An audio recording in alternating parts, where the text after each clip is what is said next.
Beautiful people, welcome back to another video. Today I'm back with another book review. I just finished this amazing book this morning. It is called The Happiest Man on Earth. It is by Eddie Jaku. He is a Jewish man, he is German, and he is also a Holocaust survivor. And this is an amazing book. Before I get into the little review, I won't share too much in this video. I really just wanted to come on here and tell everyone my thoughts on the book and say that it's a must read. There's a lot to take away from it. I think for everyone from all walks of life will take, will get some value out of this book. So before I get into it, I highly recommend you read this powerful story about Eddie Jaku.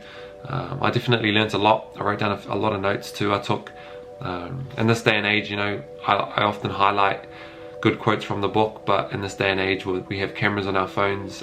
If I've come across a nice quote, I take a photo of it. So if you're watching this as soon as I put it out, I took some nice photos of some of the quotes that I liked from the book, and I put them on my Instagram story if you follow me on there, so you can check those out. And in this book he talks a lot about his earlier years growing up in Germany.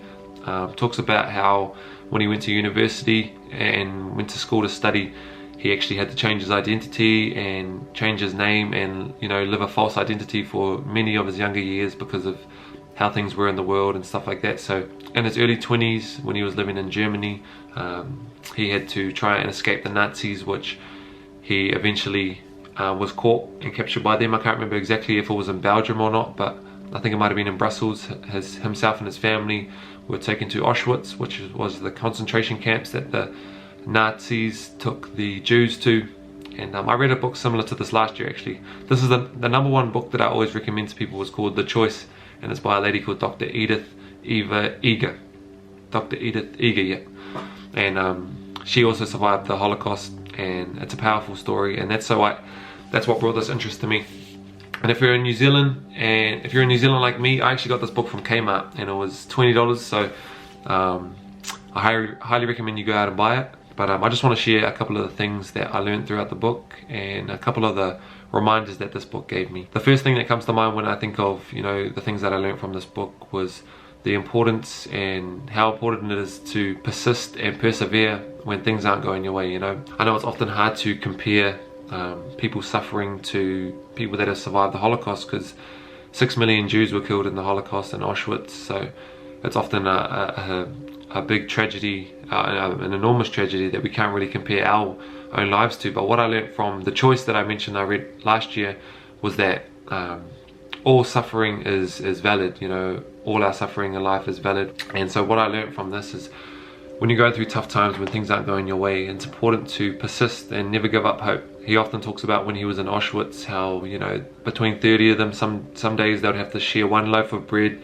They'd have to work in the freezing cold conditions, or they'll be lashed or punished and stuff like that. And it's really sad to read actually. It is sad to think that other human beings like us had to experience that, but it's a reminder that the sun always shines after the rain, and he went through all those struggles, and 6 million Jews were killed. Rest in peace to them, rest in love to them.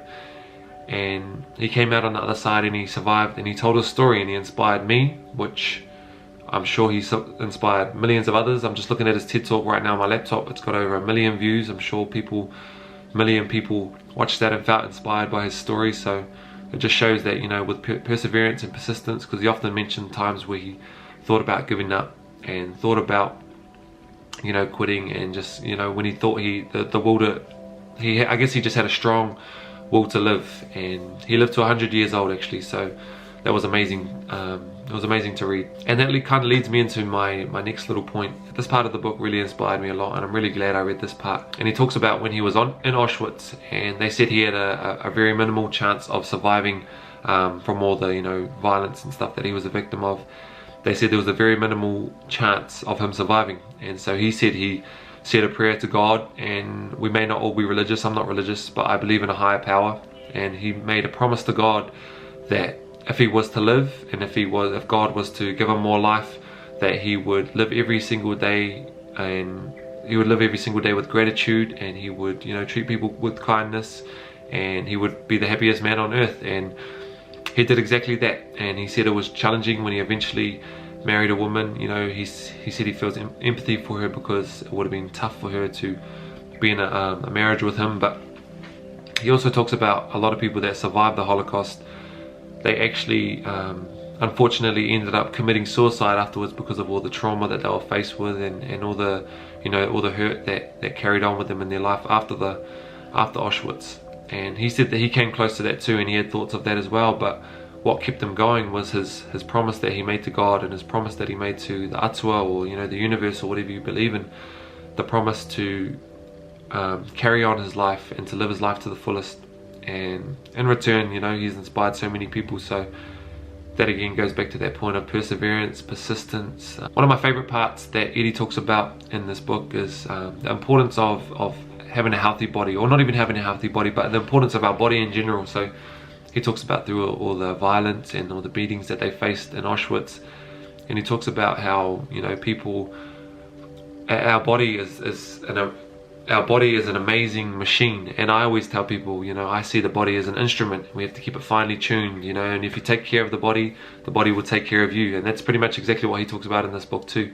He talks about, you know, he had to go through starvation. I think when he was finished in Auschwitz, he was 28 kgs, which is extremely light, you know. And so he talks about the importance of taking care of our bodies, and he talks about how, you know, he doesn't understand how people can put drugs and cigarettes and alcohol into our bodies when, you know, these are the machines that are going to keep us going. And as I said, if you take care of your body will take care of you. The last point I'll share was, he talks about when they first got to Auschwitz, and one of the Nazi SS officers, he was splitting everyone into two lines, and he split Eddie into one line, and he split Eddie's mum and his dad into another line. And so Eddie snuck back into the line to go with his mum and dad. He wanted to follow them, and he got caught out. He got sent back to the other line, and the officer said, no, you'll eventually get to be reunited with your parents. Because they're older, they get to get a ride there. You have to walk because you're younger. So he thought, cool, I'll get to see them soon. He said goodbye to his father. His mum was already ahead in the line, so he didn't get to say goodbye to her. You know, a little bit after, he realized that actually I haven't seen my parents. You know, I haven't seen my parents. Wonder where they are. And so he asked one of the soldiers or one of the officers, where do my parents go? And the officer pointed to the chimney with the smoke coming out, and he said, you know, that's your parents there. Meaning his parents were unfortunately and tragically killed at the hands of these Nazi soldiers, which is extremely sad, you know. And he talks about the importance of loving your parents. And so he talked about how he got to say goodbye to his father, but, you know, he never ever got to say goodbye to his mum. He never got one more hug. He never got to say goodbye. And in that chapter, right at the end, he says, you know, if you have a mother around, if your mum is with you, give her a hug, you know, spend some time with her and tell her you love her, because you never know when the last time might be. And that inspired me to do that. And so I read that on Tuesday night. Today is Friday. I read that on Tuesday night, and on Wednesday morning I text my mum and I said, what are you doing for dinner tonight, mum? I'll come over and cook you dinner. So thank you, Eddie Jaku, for, you know, inspiring me and encouraging me to spend time with my mum, and for, you know, helping me spend quality time with my mum. I went over and cooked her dinner. We went for a nice walk. We rode on the scooters around the city, and we do that stuff anyway. I've got a great relationship with my mum, but if I didn't read this book, I don't know if I would have had that great Wednesday afternoon with my mum. So I look at this man on the cover, Eddie Jaku, and all the things that he went through, and how he was still able to share these positive messages and talk about kindness, forgiveness, being happy. I encourage you to go and read this story. It's inspiring. It's inspired me. I'll leave you with a little quote that Eddie said he finishes all his speeches with, and always reminds people as well. And the quote's this. It says, "May you always have lots of love to share, lots of good health to spare, and lots of good friends who care." Thank you for watching, beautiful people. I'll see you next time. Peace and love.